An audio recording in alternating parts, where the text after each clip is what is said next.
people like to think coming on this team that they're either a mechanical engineer or an electrical engineer, and that's not at all true. You've had classes in both, and I think that working on this project in particular, this car, makes you realize that you're not a mechanical engineer or an electrical engineer. You really do have to know both and have to know how they interact with each other, and it's really important, and you do get it. It's not that hard, and you realize that when you start working on this team.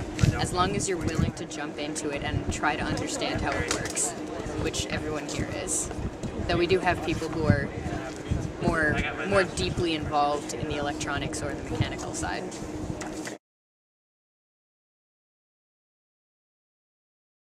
We're also working with what started as someone else's system, last year's team, and so sometimes things are installed or designed in a certain way on the car and we're not entirely sure why that was, and the people who can answer those questions are no longer around, so we'll infer one thing or kind of poke around with it a little bit and think maybe it works one way when really it doesn't. That's been a little frustrating, but I think that's been our biggest communication problem. It's just that a lot of the people who've done some of the design are no longer here.